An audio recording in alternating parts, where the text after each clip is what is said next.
writers, critics, and what have you. Just like we're still having some people today with such criticism. All right, that's about verse 23. But then in verse 24, let's see.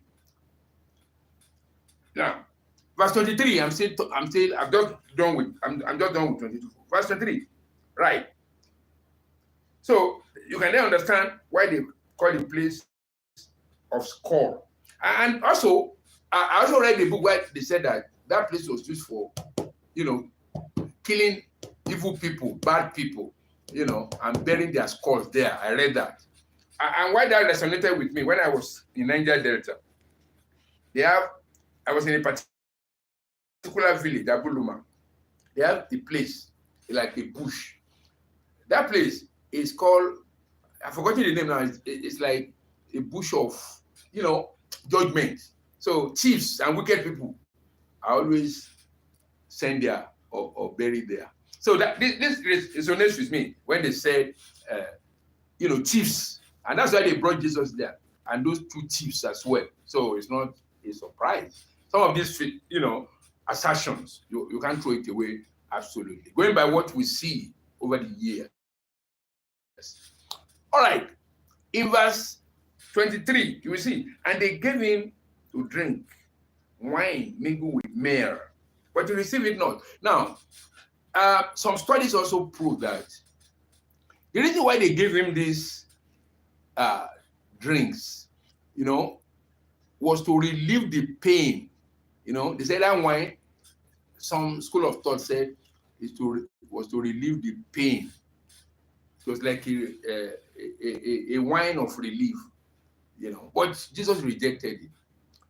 And some also said it's alcoholic, that it could reduce the pain. And you know that alcohol is used for things like this. If you see some drugs used for, those who go through some surgery, just to deaden their body, anesthetics, things like that. So to some extent, you can, believe that concept. But what is interesting is that Jesus was ready to go through the whole hog. When he was ready for it, he was ready to go through the whole all of it. It's okay. He really meant to die, no matter what. That's the beauty of Jesus' death on the cross of Calvary. And that's why I'm, worried how some people are undermining Jesus because of money. For me, it's ridiculous. But then we get to what led many to be crazy now with ignorance, idiotic knowledge of Christ, and talking idiotically. We're going to see why. So you understand. So that's why today I don't get worried. Even as I was praying this morning, God told me to speak specifically. Pray that many of these guys will receive encounter. Once they receive encounter, they will get it right. And that's what I'm doing now. In fact, I don't get worried about anybody than to keep praying. Thank God I have all the time to pray. Okay, having dealt with up to verse 23, let's go to the next ones. Okay, from verse 24 of the book of Mark. Now, and when they had crucified him, they parted his garments, casting lots upon them, what every man should take. And it was the third hour, and they crucified him. And the superscription of his accusation was written over the king of the Jews. Was written over the kings of the Jews. And with him, they crucified two thieves. The one on his right hand, and the other on his left.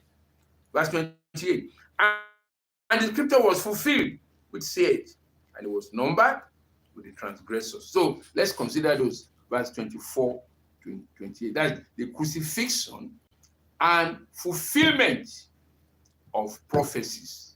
Those are the things that happened there.